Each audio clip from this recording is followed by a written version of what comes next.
O'zbekistonning barcha viloyatlarida qanday ob-havo bo'ladi? Assalomu alaykum hurmatli tomoshabin. Bizning kanalda har kunlik va haftalik ob-havo ma'lumotlarini bilib olishingiz mumkin. Buning uchun video ostidagi bir dona like va podpisatsiya tugmasini bosib qo'yishni unutmang. Like bosgan insonni Allohim doimo qo'llasin.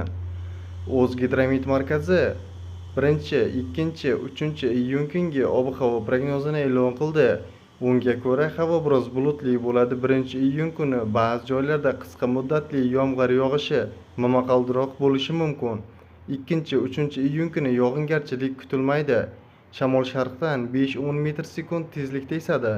Harorat 1-iyun kuni kechasi 13-18 daraja, kunduzi 25-30 daraja, 2-iyun kuni kechasi 15-20 daraja, kunduzi 27-32 daraja, 3-iyun kuni kechasi 15-20 daraja, kunduzi 30-35 daraja issiq bo'ladi. Respublikamizning tog' oldi va tog'li hududlarida havo biroz o'zgaruvchan bo'lib, 1-2-iyun kuni ba'zi joylarda qisqa muddatli yomg'ir yog'adi.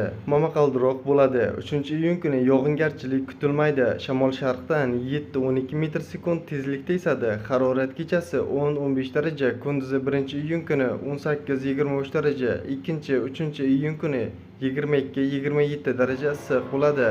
O'zingizni asrang, xayr, salomat bo'ling.